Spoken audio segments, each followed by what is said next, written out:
Failure नहीं है, glamorous failure. हमारे सपने भी हमारी औकात से हार जाते हैं। तो मैं ये सोचता हूँ कि यार एग्जाम ही तो है। उस टाइम पे ऐसा लगता था कि अरे यार ये क्या हो गया, उनकी सोसाइटी उन्हें एक्सेप्ट नहीं करेगी, वो खुद अपने आप को एक्सेप्ट नहीं करेंगे। मुझे लगता है कि ये फेलियर्स ने कहीं ना कहीं मेरे लाइफ को और मेरे करियर चॉइसेस को शेप भी किया है। तो तेरे कोई बात नहीं, मेरे साथ भी हुआ है।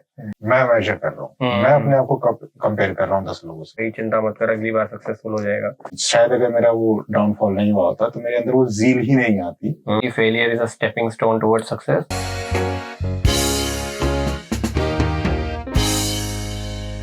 यार मेरे एक बहुत फेवरेट प्रेजेंटर हैं, कॉमेडियन हैं, राइटर हैं, ऑथर हैं, उनका नाम है Zakir Khan.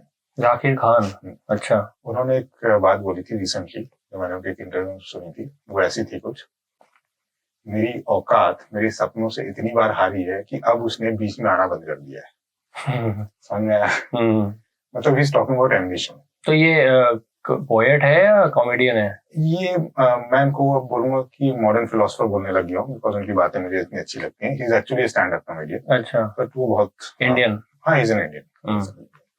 And I'm surprised that you don't know about him. I have seen his shows in London, in your own city. नहीं यार, मैंने रॉयल अल्बर्ट हॉल फिलोसफी से। अच्छा, जस्ट इमेजिन। तो उनके कहने का मतलब है कि वो इतनी बार फेल हुए अपने सपनों को पूरा करने के लिए कि अब उन्होंने सपने देखना ही छोड़ दिया है। नहीं, ऐसा नहीं। उन्होंने कहा कि मेरे औकात मेरे सपनों से हारी है। इसका मतलब ये है तो उन्होंने हमेशा अपनी औकात से बढ़कर सपने देखे हैं। हाँ। और अक्सर मतलब केपेबिलिटी, हाँ, और अक्सर उनके सपने जीते हैं और औकात हारी। मतलब मान लो कि he thinks that he is capable of 10 and he dreamed about 15 and he won. He reached 15. तो इसका मतलब है कि एम्बिशियस थे वो और उन्होंने अपने एम्बिशन को रीच आउट भी किया। लेकिन ऐसा हमेशा नहीं होता, लोग फेल भी होते हैं। तो मैं एक्चुअली इस कहावत को शुरू में कह रहा हूँ, लेकिन हम इसके रिवर्स में बात करने वाले हैं कि कई बार हमारे सपने भी हमारी औकात से हार जाते हैं। राइट, जहाँ हम कुछ ट्राई करते हैं। मुझे ऐसा ही समझ में आया जब मैंने पहली बार सुना। हाँ, क्योंकि हम वही सुनते हैं। मेरे दिमाग में फेलियर बैठा हुआ है एकदम। तो एक काम करते हैं, थोड़ा फेलियर के बारे में डिस्कस करते हैं। सक्सेस वगैरह के तो हर कोई पीछे भागता है। Let's talk about failure. तो तुम कुछ अपना एक्सपीरियंस शेयर करना चाहोगे? I mean, देखो, हर किसी ने कुछ ना कुछ सक्सेस और फेलियर हमेशा टेस्ट की है, तभी वो इतना आगे तक बढ़ा है। तो कुछ भी शेयर करने के लिए है तुम्हारे पास? यार बिल्कुल है यार, मतलब बहुत ऐसे चीजें हैं जहाँ पे मैं फेल हुआ हूँ। आई थिंक एक चीज जो स्ट्राइकिंगली निकल के आती है वो ये है कि मैंने मेरे दोस्त के साथ मिलके 2019 में हमने स्टार्ट किया था एक स्टार्टअप। तो हमारा आइडिया था कि हम एक ऐप बनाएंगे जिसमें बच्चों के लिए स्टोरीज होंगी, सो ऑडियो विजुअल स्टोरीज करके। कोविड आ गया और हमें बिजनेस चाहिए था, लोग चाहिए थे, तो वो मॉडल है ना शिफ्ट हो गया। वो मॉडल शिफ्ट हो गया ऑनलाइन एडटेक की तरफ। तो अगले 2-3 साल में, आई थिंक 3 साल तक चला वो, 2023 तक। तो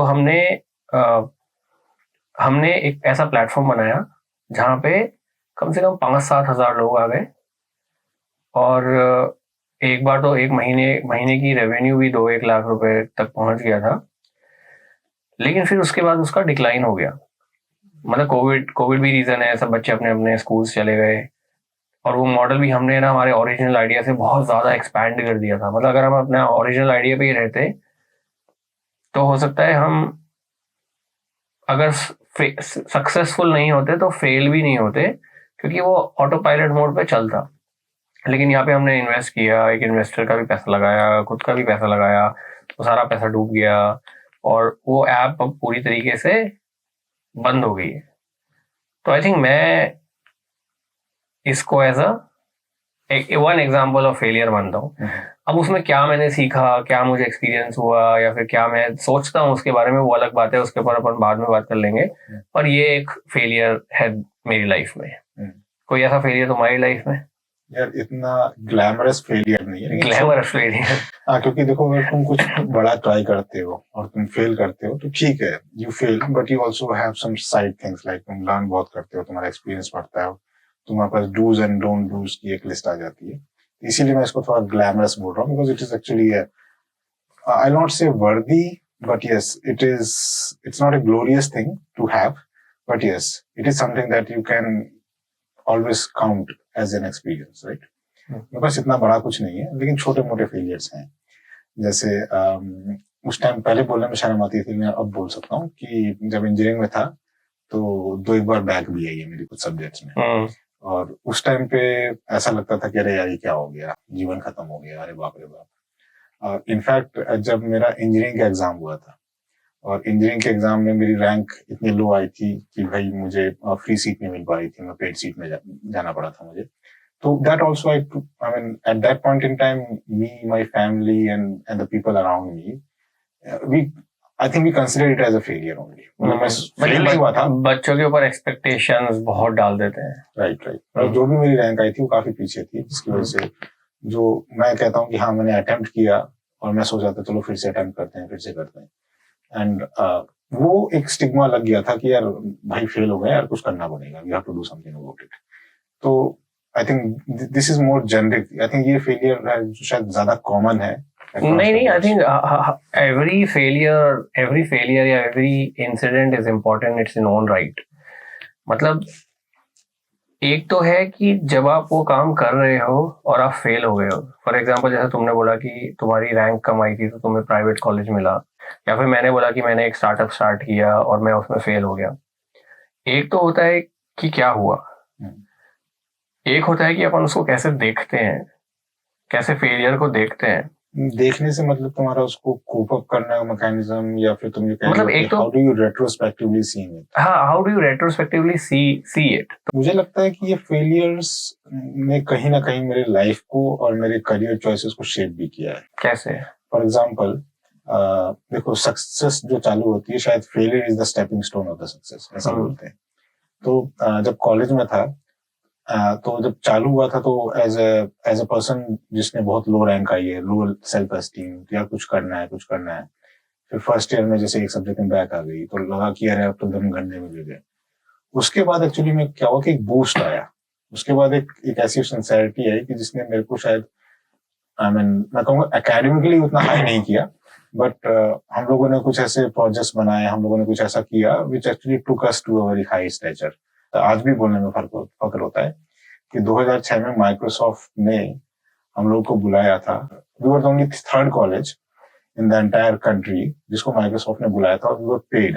तो 2006 में जब तुमने अपना फाइनल एग्जाम पास भी नहीं किया, तब तुम्हारे को एयर टिकट आता है, तुमको यूएस का वीजा मिलता है, तब तुम प्लेन में बैठ करके half way across the globe जाते हो, माइक्रोसॉफ्ट के हेडक्वार्टर में जाकर के you present something. This itself was something. और मुझे लगता है कि शायद अगर मेरी बैक नहीं आई होती, शायद अगर मेरा वो डाउनफॉल नहीं हुआ होता, तो मेरे अंदर वो जील ही नहीं आती ये सब कुछ करने की।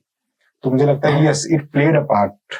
Retrospectively when I see it, I think it played a part in making me the person and giving me the memory that I can cherish for life. Okay, I think ये इम्पोर्टेंट है। तो basically जो तुमने अभी saying बोला था कि failure is a stepping stone towards success, तो तुम्हारे केस में एकदम एप्ट बैठता है।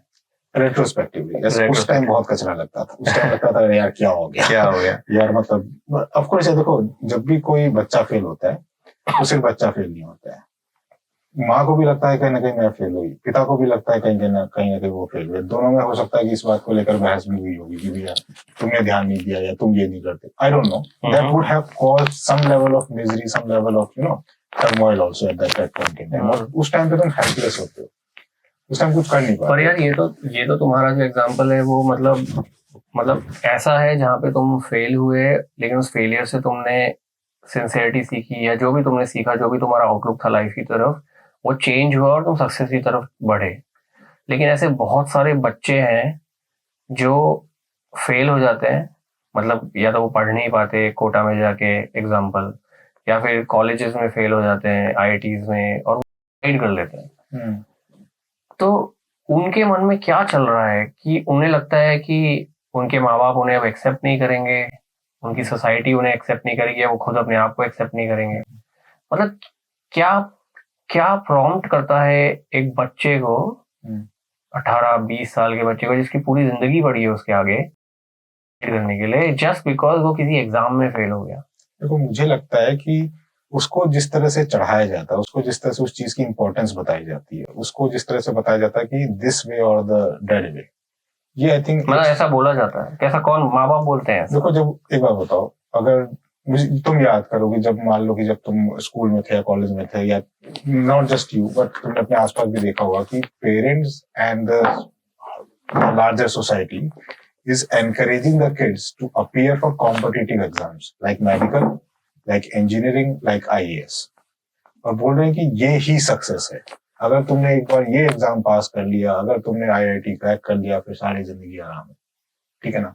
और वो प्रेशर बढ़ जाता है बच्चे को, पर इतना प्रेशर नहीं। पर क्या माँ बाप ऐसा बोलते हैं कि भाई अगर तू पास नहीं हुआ तो हमको शक्ल मत दिखाना, तुम्हारे लिए गया है, तू पास ना हुआ तू वैसे बेटर है। नहीं, ऐसा तो शायद कोई नहीं बोलता होगा, लेकिन ऐसा लगता है। देखो कई बार होता है ना कि शब्द वो नहीं होते, लेकिन उनका मतलब जो सबकॉन्शियस माइंड रीड करता है वो शायद वही होता है। मैं ये जब खबर पढ़ता हूँ कि कोई बच्चा फेल हो गया है तो मैं ये सोचता हूँ कि यार एग्जाम ही तो है, मतलब क्या है, गवर्नमेंट कॉलेज में नहीं पढ़ेगा, प्राइवेट में पढ़ लेगा, 90% नहीं आएंगे, 80% आ जाएंगे, 1 लाख की जॉब नहीं लगेगी, 50,000 की लग जाएगी, मतलब लाइफ खत्म थोड़ी ना हो जाएगी। मैं एक चीज यहाँ पे क्लैरिफाई करना चाहूंगा कि फॉर एग्जाम्पल तुम्हारे जो मार्क्स हैं और जो तुम्हारी यूनिवर्सिटी की डिग्री है वो शायद तुम्हारे को एक जगह पे जल्दी या थोड़ी देर से एंट्री दिला सकती है, शायद तुम्हारे करियर में, शायद तुम्हारे एंटरप्रेन्योर जर्नी में, और कहीं कहीं पे लोग ड्रॉप आउट्स भी हैं जिन्होंने बहुत अच्छा किया है। लेकिन जब तुम्हारा जो बेसिक सवाल था कि ऐसा क्या होता है कि वो लोग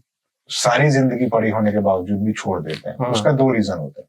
देखो कोई भी माँ बाप नहीं कहेगा कि this is the end of the world, कोई भी बोलेगा नहीं, लेकिन उनको ये चीज सबकॉन्शियसली अंकित हो जाती है। मैं 2 एग्जांपल देता हूँ। टीचर उसको बचपन से बोल रहा है कि तुम फेल हो गए, तुम्हारे को नंबर नहीं आए, क्या कर रहे हो। पेरेंट्स बोल रहे हैं तुमको नंबर नहीं है, तुमको क्या रहे हो। तो ये जो कंडीशनिंग है उसकी बचपन से चल रही है कि नंबर आना और पास होना या टॉप करना इज वेरी इंपॉर्टेंट। और जब उसको मिलता है वो सब कुछ तो उसको बहुत सारे अवार्ड्स रिवॉर्ड्स ऐसा उसको दिया जाता है, उसको प्यार करा जाता है, राजा बेटा, और चढ़ाया भी जाता है, उसको लिया जाता है, उसको मेरे ख्याल से उसकी मोहल्ले में परेड भी की जाती है, देखो मेरे बच्चे का रिजल्ट है, and we are very proud. जब उसने ये सब देखा है बचपन में और जब वो एक ऐसी स्टेज पे आ गया which is a very nascent, I not say nascent but a very sensitive age, 16-17 जो तुम बता रहे हो, बिकॉज उस एज में तक वो ये चीज समझ चुका है कि दिस इज इम्पोर्टेंट, और उस टाइम पे उसको बताया जा रहा है this is the most important exam of your life. अब उस समय जब वो फेल हो रहा है तो माँ बाप ने नहीं बोला कि तुम मर जाओ, माँ बाप ने ये नहीं बोला कि this is the end of the day, teachers ने ये नहीं बोला कि इसके बाद कुछ है नहीं, पर उसने अपने ऊपर ले लिया, उसने ले लिया, क्योंकि उसको तुमने उस सोसाइटी से उस तरह से बड़ा किया है जिसमें उसने उस चीज को ऑलरेडी अंकित हो चुका है। एक मैं आई थिंक टीवी सीरीज देख रहा था, मूवी देख रहा था, सुशांत सिंह राजपूत की Chhichhore, oh my god, wonderful movie on this topic. हाँ, तो छिछोरे में यही था, उसमें ये था कि वो बच्चा करने की कोशिश करता है जस्ट बिकॉज उसके पेरेंट्स सक्सेसफुल थे, तो वो प्रेशर हैंडल नहीं कर पाता। तो मेरा क्वेश्चन ये है, तुम्हें ऐसा लगा तुम्हारी बैक आने पे कि तुम्हें करनी है? नहीं, ऐसा तो नहीं लगा था। लेकिन देखो डिप्रेशन अलग होता है और एक end of life scenario is a very different scenario. देखो जब तुम सब कुछ अपना उस एक एग्जाम को पे डाल देते हो, तुम्हारी सोसाइटी, तुम्हारे पेरेंट्स, सब कुछ, सबकी आस, सबका विश्वास सिर्फ और सिर्फ एक एग्जाम पे लग जाता है, और तुमको ये नहीं बताया गया कि उस एग्जाम के बियॉन्ड भी चीजें हैं। ऑफ कोर्स कोई नहीं बताएगा, they would like you to do the best, they will not like to give you the second choice. उस वजह से हो रहा है। लेकिन हाँ, मेरे साथ देखो इतना बुरा नहीं हुआ था। I think it was not a failure. मैंने जब इंजीनियरिंग का एग्जाम दिया था तो मेरी बैक नहीं आई थी, आई वाज एक्चुअली पास, लेकिन मेरी रैंक इतनी पीछे आई थी कि मुझे वो कॉलेज नहीं मिल पाया जो मैं चाहता था। तो of course it was not a. मैं एक चीज जानता हूँ कि पूरे स्कूल में मैं और मेरा एक दोस्त है, हम दोनों ने राजस्थान प्री इंजीनियरिंग टेस्ट की तैयारी की थी। उसके अलावा मेरी क्लास के जितने भी अदर साइंस स्टूडेंट्स थे जो साइंस टीम में इंजीनियरिंग को परस्यू करना चाह रहे थे या मेडिकल को परस्यू करना चाह रहे थे, उन लोगों ने मोस्ट ऑफ देम ने IIT की तैयारी की थी। तो शायद मुझे कहीं ना कहीं अपनी औकात की पता थी कि यार मुझे पता है कि मैं IIT का स्टैंडर्ड करूंगा। आई वाज नेवर, मैंने पहले भी शायद बोला, I was never a very bright student. I think I was average और बिलो एवरेज। तो मुझे पता था कि यार ठीक है, मैथ्स में जैसे तैसे करके कर लेता हूँ, बट मैं शायद उस डिग्री की उतनी तरह से नहीं कर पाऊंगा। क्या सोसाइटी, मतलब मुझे ऐसा लगता है कि सोसाइटी है ना, लोगों पे एक्सपेक्टेशन डालती है कि अगर आपके पास घर नहीं है तो आप फेलियर हो, अगर आपके पास कार नहीं है तो आप फेलियर हो, अगर आपकी शादी फेल हो गई है तो आप फेलियर हो, अगर आपके पास बच्चे नहीं है तो आप फेलियर हो। ऐसा है क्या? मुझे लगता है कि कहीं ना कहीं ऐसा है। देखो पर ये कौन लोग हैं जो प्रेशर डालते हैं? देखो सीधी सी बात है कि ये रूल किसी ने बैठ के बनाए नहीं है। अब तुम ये बताओ, कुछ चीजें होती हैं जो सोसाइटी में इस तरह से बनती है जो पैटर्न को देख करके लिखा जाता है। पैटर्न क्या कह रहा है कि यहाँ पे 10 फैमिलीज रहती हैं, 10 में एक हस्बैंड वाइफ है और 10 में एक 10 की 2 बच्चे है, एक बच्चा है, और 10 की एक गाड़ी है। अब वहां पे 11वीं फैमिली रहने आती है, जिससे मान लो सिर्फ हस्बैंड वाइफ है, उन हस्बैंड वाइफ को बच्चा नहीं है। मान लो कि उनकी इनकम इतनी नहीं है कि वो कार खरीद सके। मान लो कि वो घर भी किराए का है। उनकी ऐसी सैलरीज भी नहीं है कि वो अपनी बर्थडेज या एनिवर्सरीज बहुत लैविशली मना सके।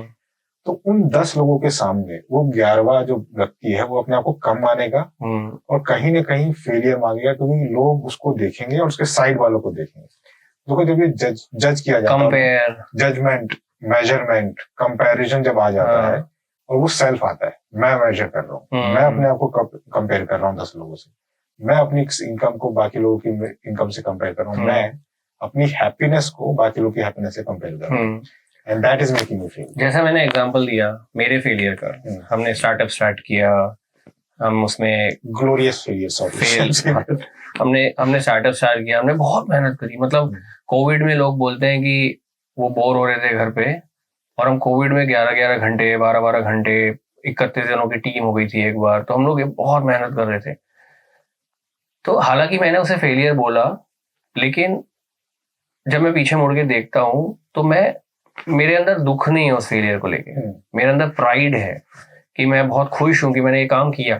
ठीक है, फाइनेंशियल लॉस हुआ, हो सकता है कोई लोग पीछे से मजाक भी उड़ाते हो कि हाँ बड़ा चालू कर रहा था, स्टार्टअप फेल हो गया है, तो होंगे, बहुत लोग होंगे, लेकिन कुछ वेल विशर्स भी रहे होंगे शायद। नहीं, आई एम श्योर होंगे। तो मतलब मैं ऐसे नहीं बोल रहा, मैं तो बोल रहा सारे लोग ही वेल विशर थे, लेकिन कुछ लोग होंगे जो बोल रहे थे अरे वाह कर रहा था फेल हो गया। तो कहने का मतलब कि जब मैं उसे पीछे मुड़ के देखता हूँ तो मैं उसे समझ सकता हूँ कि वो मेरे लिए, मतलब मेरे को जो भी जर्नी थी, उसका आउटकम चाहे कैसा भी रहा हो, लेकिन वो जर्नी मेरे लिए अच्छी थी। तो क्या जो लोग प्रेशर फील करते हैं या जो फेल हो जाते हैं, चलो स्टार्टअप की एग्जांपल लेते हैं, 100 में से 99 स्टार्टअप फेल होते हैं।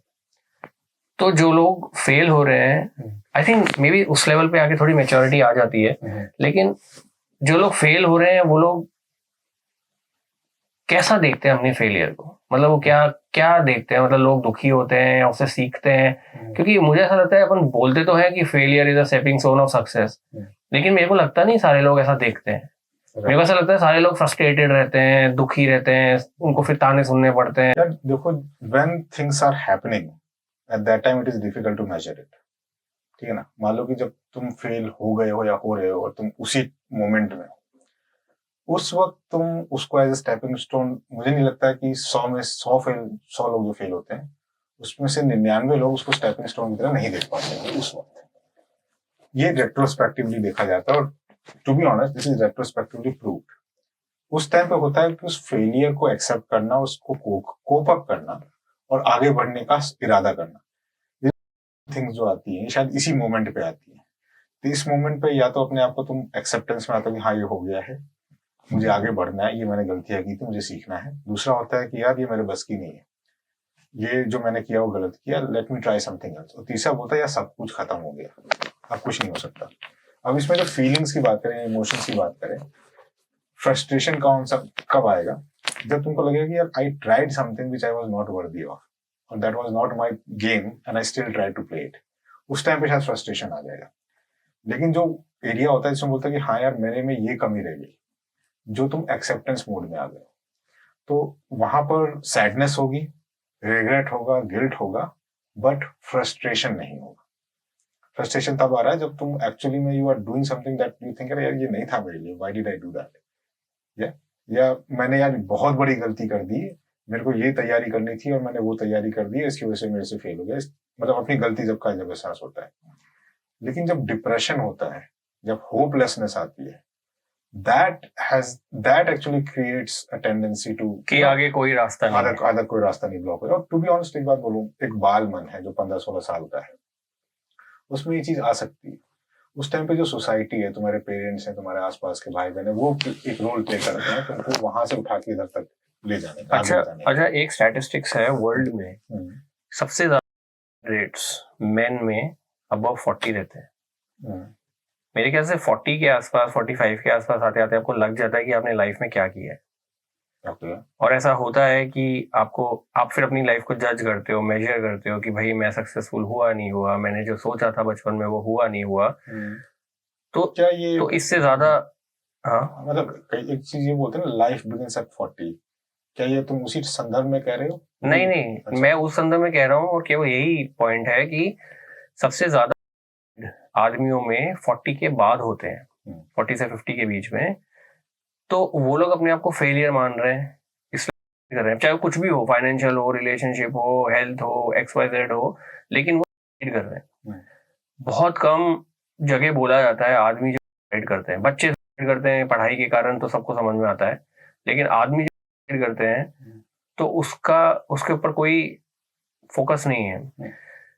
तो फेलियर वहां पे भी बहुत इंपॉर्टेंट है, मतलब रोल प्ले कर रहा है, क्योंकि जो लोग कर रहे हैं वो कहीं ना कहीं तो अपने आप को फेलियर मान ही रहे हैं। नहीं, मैं एक चीज बोलूंगा कि आई थिंक शायद ऑस्ट्रेलिया या कोई और कंट्री है जहाँ की जो आर्मी है वो जब लोगों को इंडक्ट कर रही होती है तो उसमें एक कंपलसरी क्वेश्चन होता है, did you ever failed, and if when you failed how did you cope with it, how did you came out of it.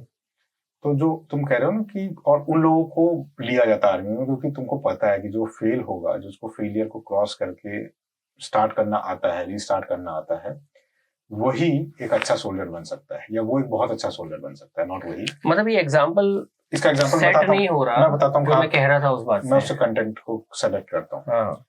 कि देखो, बिफोर 40, ठीक है ना, तुम्हारे लाइफ के जो एक्सपीरियंसेस हैं, मान लो कि तुम जिंदगी में कभी फेल नहीं हुए थे, तुम्हारी लाइफ नॉर्मली चल रही थी। 40 के बाद आके तुमने उसको मेजर किया, अरे यार मेरे सारे दोस्त मुझसे अच्छे हैं, मेरे सारे लोगों के पास मेरे से अच्छी चीजें हैं, मैं तुमके सामने कुछ भी नहीं हूं, ना मेरा रिलेशनशिप अच्छा है ना वो है। तो may be he has never failed and never come out of it. उसने एक ऐसी लाइफ जी थी जो बहुत मे बी प्रिविलेज थी। मैं ऐसे हाइपोथेटिकली एक आदमी का एग्जांपल लेके सोच रहा हूँ कि यार it is not necessary to fail. It is not compulsory to fail, but it is important to understand failure and understand how to come out of it. नहीं नहीं, मेरा पॉइंट वो नहीं है। मेरा पॉइंट ये है कि दिस इज नॉट, सब मैं जो बोल रहा हूँ अजम्पशन नहीं है, दिस इज स्टैटिस्टिक्स। 40 के बाद सबसे ज्यादा होते हैं आदमियों में, दिस इज स्टैटिस्टिक्स। अब वो क्यों हो रहे हैं, उसके बहुत सारे रीजन होंगे, कंट्री वाइज रीजन होंगे, डिफरेंट डिफरेंट कंट्रीज में डिफरेंट रीजन होंगे, रिलेशनशिप होगा, हेल्थ होगा, फाइनेंसेस होगा, जो भी होगा, रिस्पॉन्सिबिलिटी। क्यों ऐसा है कि उस एज तक जाते जाते अपन डिसाइड कर रहे हैं कि हम फेलियर हैं? क्या हमने पहले जो रिस्पॉन्सिबिलिटीज ली थी हम उनको नहीं कर पाए, या फिर अगर अपन कर पाए तो हमने एक्सपेक्टेशंस के आगे उनको मार दिया? तो क्या करना चाहिए? जैसे तुमने वो सोल्जर का, आर्मी का एग्जांपल लिया, तो क्या करना चाहिए डिफरेंट लेवल, क्योंकि बच्चे का कंसर्न्स अलग हैं, अडल्ट के कंसर्न्स अलग हैं, इनफैक्ट बूढ़े बूढ़े लोग करते हैं, मे बी उनको बच्चों ने निकाल दिया घर से, कहने का मतलब। तो अलग अलग लेवल पे क्या करना चाहिए कि इस फेलियर को हम एक्सेप्ट करके आगे बढ़े? एक और मैं इसमें एलिमेंट ऐड करना चाहूंगा। जब तुम बोल रहे हो 40 beyond, so I think it is mid life crisis भी बोलते हैं, मिड लाइफ क्राइसिस भी होता है कि यार तुम उस टाइम पे अपनी एजुकेशन कंप्लीट कर चुके हो, तुम अपने करियर में considerable amount of time spend कर चुके हो, और वहां पे तुम्हारे को वो नहीं मिला है जो तुमको लग रहा था कि मिलना चाहिए था, I was worthy of and I should have got it, expectations की। ओके, उसके बाद एक कंपैरिजन आ जाता है जो तुम्हारे साथ आसपास के लोगों के साथ कंपैरिजन, अपने दोस्तों के, रिश्तेदारों के, भाई बहनों के साथ कंपैरिजन चालू हो जाता है। तुम जब अपने आप को ये नहीं सोचते हो ना कि तुम you are an individual and you have your own way of playing the game, तुम बोलते कि नहीं मुझे उतना ही अच्छा होना था जितना वो अच्छा था, ये कंट्रीब्यूटिंग फैक्टर हो जाता है, राइट। और एक तरह से सोसाइटी का वो टेंडेंसी जिसमें शो ऑफ होता है, तुमने अपनी कार खरीदी, फेसबुक पे डाल दी, तुमने एक घर लिया, फेसबुक पे डाल दिया, ठीक है ना, 10 लोगों ने देखा, वाह वाह किया, और 10 लोग डिस्प्रेस भी हो गए, मेरे पास तो कुछ भी नहीं है, मेरे पास तो ये भी नहीं है, मेरे पास तो वो भी नहीं, मेरे पास अच्छी नौकरी भी नहीं है, शादी भी नहीं है, वॉट एवर इट इज। तो ये जो एक्सपोजर है, ये जो over exposure of my happy life and only presenting my happiness and the greatness of my life onto the social media is also a contributing factor. तो क्या होना चाहिए जो इंसान फेल हो रहा है, उसको क्या करना चाहिए? तो मैं फेल हो गया, फेल ही हुआ, मेरा स्टार्टअप फेल हो गया, तो तुमने कोप अप कैसे किया उसके? What was your means, how did you cope up with it? because that was not the end of your life, right? That, I mean, you have definitely understood that, okay, something has not worked, and this is not the end of the life. Let me start something else. एक चीज जो मेरे दिमाग में आती है वो ये है कि हमें नवंबर 2022 में समझ में आ गया था कि यहाँ से डाउन हिल है, क्योंकि तब तक हम अप हिल जा रहे थे। तो मुझे ना 3 महीने पहले ही समझ में आ गया था कि अब यहाँ से डाउन हिल जाएगा। ऐसा क्यों हुआ था? मतलब कुछ मतलब ऑपरेशनल चीजें हो रही थी, तो मुझे लग गया था कि ये यहाँ से डाउन हिल जाएगा। तो वहां से हमने कट करना चालू कर दिया, स्केल बैक करना चालू कर दिया। जो कॉन्ट्रैक्टर्स हायर किए थे उनको निकाल दिया पैसा बचाने के लिए, या फिर जो हम प्रोडक्ट लेकर आने वाले थे रोड मैप में, हमने वो उनको कर्टेल कर दिया। तो आई थिंक एक चीज जो मुझे एकदम सडन शॉक नहीं लगा, भाई आज मैं सुबह उठा फेल हो गया, ऐसा नहीं था। तो it was gradual over the period of months. मतलब सब कट कुट करने के बाद फरवरी में हम लोग एकदम स्किम लेवल पे आ गए थे। उसके बाद फिर 3-4-6 महीने और चला वो, और फिर बंद हो गया। तो कहने का मतलब है कि I was able to anticipate कि ये किस डायरेक्शन में जा रहा है। तो मेरे ख्याल से फेलियर का सबसे बड़ा मैकेनिज्म मेरे ख्याल से यही है कि आपको दिख रहा है या आप देख सकते हो, you are able to see कि you are going to hit the wall. जैसे एक बहुत बेसिक एग्जांपल है, आप कार चला रहे हो 70 की स्पीड पे, सामने पेड़ है, आप भिड़ना है, आपको भिड़ना ही है आपको। तो आपने 70 की स्पीड पे कार चला के आपने भेड़ दी, वर्सेस आपने ब्रेक लगाना चालू कर दिया, लगाया, आप 10 की स्पीड पे आ गए या 5 की स्पीड पे आ गए, और फिर आप कार ने आपके पेड़ के भिड़ा दी। मतलब आपको फेल होना है तो आपको फेल ही होना है। कहने का मतलब किस्मत में फेलियर लिखा है तो फेल ही होना है। तो आपने या तो 70 की स्पीड से कार भिड़ाई, या फिर आपने 10 की या 5 की स्पीड से कार भिड़ाई। तो मेरे ख्याल से मैं जो बोलना चाहता हूँ ये है कि मेरे केस में हम लोग, मतलब मेरा पार्टनर, हम लोग है ना, जज कर पाए कि हम किस डायरेक्शन में जा रहे हैं और हम इसको कैसे कंट्रोल्ड वे में फेल करें। आई don't no, does it make sense? क्योंकि एक तो होता है सडन फेलियर, जैसे कि भाई आपने एग्जाम दिया, आपका हुआ नहीं, आप कुछ नहीं कर सकते। लेकिन अगर आपने कुछ लाइफ में काम किया, जैसे मान लो आप किसी कोई आपने बिजनेस स्टार्ट किया है जो आपका फेल हो रहा है, तो आपको प्रिपेयर होना चाहिए आउटकम के लिए कि ये आउटकम भी हो सकता है। इनफैक्ट एग्जाम्स के लिए भी, अगर आपके पास, सोचो आप IIT के लिए अप्लाई कर रहे हो, तो आप IIT के साथ साथ MNIT के लिए, MNIT के साथ साथ प्राइवेट कॉलेज के लिए, तो at least option A B C D तो आपके दिमाग में रहेगा कि कम से कम A नहीं मिला तो मैं D तक तो पहुंच ही गया हूँ। आई थिंक ये जो तुमने ये बताई एग्जाम का एग्जाम्पल या फिर तुम्हारे स्टार्टअप का एग्जाम्पल, ये किसी न किसी तरह से ऑप्शंस का रहना या अपने आप को स्पीड लो कर लेना और अंडरस्टैंडिंग की ब्रेस फॉर इम्पैक्ट जिसको बोलते हैं, जो तुमने अभी बताया मेरे को, this all comes from sensing the reality. कि तुम किसी सपने में नहीं थे, तुम हमेशा हवा में नहीं उड़े हुए, तुम एक्चुअली में ग्राउंड में बैठ के टच करके मेजर कर रहे थे कि एक्चुअली में व्हाट इज द रियलिटी। देखो हर कोई आदमी अपने आप को पहचानता है किसी न किसी लेवल पे, और हर कोई अपने आप को एज एन इमेज भी देखता है कि यार एक्चुअली में मैं ऐसा हूँ। आई थिंक दोनों के बीच में जितना कम गैप हो उतना बेटर है। जो तुम बोल रहे थे कि 40 के बाद ऐसा क्या होता है, या ऐसा क्या होता है कि इतनी हाइट है, and of course there are various reasons about it. ये जो कोप अप मैकेनिज्म है वो तब आता है जब अपने आप को, अपनी एक रियलिस्टिक पिक्चर होती है कि तुम एक इमेज होती है, जिसको एक सिंड्रोम होता है जिसको हम बोलते हैं इम्पोस्टर सिंड्रोम, जिसमें तुम अपने आप को वैसे देखते हो तुम जैसे तुम एक्चुअली में हो नहीं, तुमको ऐसा लगता है कि तुम वैसे नहीं हो। नहीं, इम्पोस्टर सिंड्रोम वो होता है जहाँ पे आपने कुछ अचीव कर लिया और आपको लगता है कि you are not worth it to achieve that, right. ये कंप्लीटली डिफरेंट है। बट इम्पोस्टर सिंड्रोम भी आपको आपके रियल इमेज से दूर कर रहा है। आप जैसे हो वैसा आपको नहीं, आपको ऐसा यकीन हो रहा है कि यार मैं जैसा दिख रहा हूँ मैं वैसा नहीं हूँ, मैं उससे बुरा हूँ, मैं उससे नीचे हूँ, राइट। और वैसे ही एक ऐसी इमेज होती है जिसमें उसको लगता है कि यार मैं एक्चुअली में जैसा हूँ उसकी इमेज जैसी है, असल में उससे नीचे होता है। दोनों ही बातें सच है। ये आदमी की अपने बारे में गलतफहमी भी होती है और आदमी की अपना मेजरमेंट चाहिए, जिसको कहते हैं ना कि तुम, तो पॉइंट ये है कि अपने आप को रियलिटी के जितना करीब रखोगे उतना तुम देख पाओगे। जैसे फॉर एग्जांपल तुमने अपना एग्जांपल दिया कि तुम 3 महीने पहले देख पाए थे कि कुछ चीजें नीचे जा रही थी, अगर तुम हवा में होते, अगर तुम सक्सेस के घोड़े पर चढ़े होते, तब तुम ये नहीं देख पाते, because you are more closer to reality, you are able to see it, right. तो क्या ऐसा होता है कि रियलिटी तुमको बचा सकती है उस डिप्रेशन से जिसका तुम शिकार बनते हो। हाँ बिल्कुल, आपके पास ऑप्शन होने चाहिए, आपके पास बैकअप प्लान्स होने चाहिए, आपको रियलिटीज की समझ होनी चाहिए, वो सब सही है।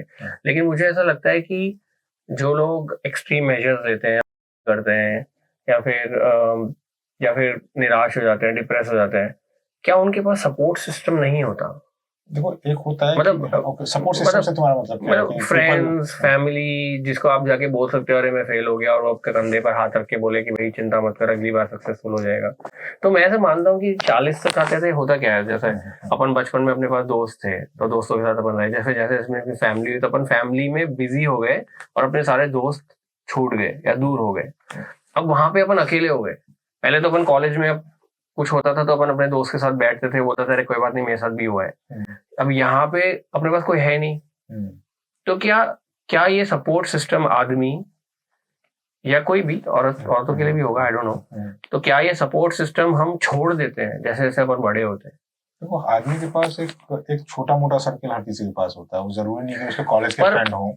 देखो एक फैमिली पर हर सर्कल में अपन हर बात नहीं कर सकते। आज अपन अपने सोशल सर्कल में जाते हैं तो ये थोड़ी ना बोलेंगे भाई मैं फेल हो गया मेरे को हेल्प करो। वो तो अपन अपने दोस्त से ही बोलेंगे। देखो तुम जितना कह रहा हो ना कि जितना तुम अपनी फॉल्स इमेज प्रोजेक्ट करते हो, उतना ही तुम किसी से सच बोलने से दूर हो जाते हो। जब तुम चाहते हो कि मैं अपनी सोसाइटी में बाहर जाऊं तो वो लोग मेरे बारे में अच्छा सोचे, उसके लिए तुम फॉल्सहुड का भी सहारा ले लेते हो, और वहां पे तुम्हारे साथ चीजें तो क्या है ये? तब वो चीज तुम्हारे को रोकती है उनसे जाके हेल्प सीख करने में। यार इसके सामने तो मैं इतना बड़ा आदमी हूँ, मैं उसको कैसे बता दूंगा मैं फेलियर हूँ, मैं कैसे मैं इससे हेल्प मांगू, राइट? नहीं पर क्या है, तो केवल क्या एक ये इमेज ही रीजन है जो कि सपोर्ट सिस्टम को ब्रेक कर देता है? नहीं, ये इमेज एक ऐसा रीजन है जो उसको प्रिवेंट करता है, इसको कहते हैं एग्रीवेटिंग फैक्टर है वन ऑफ द। देखो जब तुम लोगों के साथ ऑनेस्ट होते हो, जब तुम उसके पहले तुमको अपने आप से ऑनेस्ट होना पड़ता है। अगर तुम अपने आप के साथ ऑनेस्ट हो, यार मैं वैसा ही हूँ जैसा मैं हूँ, मुझे मैं अपने आप को तो पहले पहचानूं, फिर मैं अपनी इमेज को नहीं लोग, मैं ये समझने की कोशिश कर रहा हूँ कि लोग सपोर्ट क्यों नहीं ले पाते। या तो उनके पास लोग नहीं है सपोर्ट के लिए, या फिर वो घबरा रहे हैं सपोर्ट लेने के लिए, उन्हें शर्म आ रही है सपोर्ट लेने के लिए।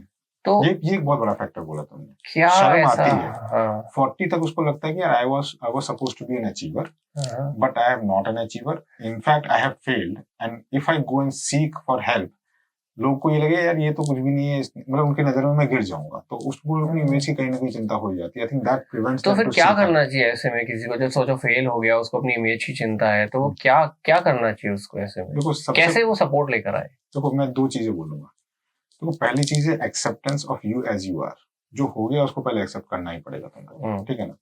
अब अगर तुमको लगता है कि तुमको सपोर्ट सिस्टम की जरूरत है, it's not necessary that you go to your known persons only, जिनके सामने तुमको अपनी इमेज के धराशायी होने की चिंता है। There are professional support system also. There are societies, there are help groups जो बोलते हैं। मैंने तो आई थिंक ये बहुत बड़ा टैबू है सोसाइटी में कि लोग है ना बोलते हैं कि अरे हम पागलों के डॉक्टर के पास क्यों जाएं, साइकेट्रिस्ट, थेरेपिस्ट जो भी होते हैं उनके पास हम क्यों जाएं, वो हमारा क्या ऐसे हेल्प कर देंगे। उन्हें पता नहीं कि बात करने से बहुत हेल्प होगा, और उनके पास सपोर्ट सिस्टम नहीं है तो इन्हीं से बात करने से हेल्प होगा। लेकिन फिर भी टैबू है सोसाइटी में कि हम यार इन डॉक्टरों के पास क्यों जाएं। इनफैक्ट ऐसा भी होता है कि डॉक्टर के पास जाने के अलावा एक और चीज भी होती है। मैंने कई बार ट्रेन में, बसेस में कुछ स्टिकर्स चिपके हुए देखे हैं, फीलिंग सुसाइडल कॉल अस। पर ये तो यूके की बात है ना, इंडिया में क्या है? Anyways, see, actually, let's not reject it. Let's discuss about it and then reject it from नहीं, मैं a geographical area. मैं रिजेक्ट नहीं कर रहा, ये सही पॉइंट है। But let's not talk about geography now. But मैं तो अपन इंडिया की भी बात करेंगे ना। हाँ, देखो तुम ये नहीं कह सकते कि इंडिया में ये है ही नहीं। मुझे नहीं पता है। तुमको नहीं पता, राइट? हो सकता हो, और क्योंकि ये एक ऐसी सोसाइटी है जो इतनी डाइवर्स है, इतनी वेल पॉपुलेटेड है, इस तरह के सपोर्ट सिस्टम होंगे, राइट? एंड मैंने देखा कि कई चर्चेज इस तरह की सर्विसेज चलाते हैं इंडिया में। मैंने ये चीज साउथ में देखी, चेन्नई में एटलीस्ट मैंने देखी ये चीज, ओके, कि if you are feeling suicidal you can call us, okay, and there are people who are ready to support you, ready to listen to you, right? और ये होता है जैसे फॉर एग्जाम्पल कोई बहुत ज्यादा कर्जे में डूब गया, उसके पीछे कर्जदारों की लाइन लगी हुई है, ठीक है ना, वो ऐसी जगह पे जब हेल्प करता है और उनको पता चलता है कि ऐसी सिचुएशन है, they go and seek help for him, okay, they can provide that help support. इसमें जो कोप अप वाली बात होती है, इसमें एक चीज होती है कि तुमको कोप अप भी होना है उस फेलियर से, coming out of that situation. जब देखो आदमी कब डिप्रेस होगा, कब करेगा, जब उसको कोई रास्ता दिखता नहीं है, ठीक है, जब उसको कोई सपोर्ट सिस्टम दिखता नहीं है। मान लो कि हेल्प, हमने जैसे बात की साइकेट्रिस्ट वाले जो टैबू वाली बात बताई, वो टैबू क्यों है तुम्हारे हिसाब से? Why is he not calling a psychiatrist? Because उसकी अपने दिमाग में भी एक इमेज है कि यार मैं पागल नहीं हूँ, जबकि ये बात बिल्कुल गलत है। साइकेट्रिस्ट के पास पागल नहीं जाते, पागल खाने में जाते हैं, they go to a mental facility ward, ठीक है।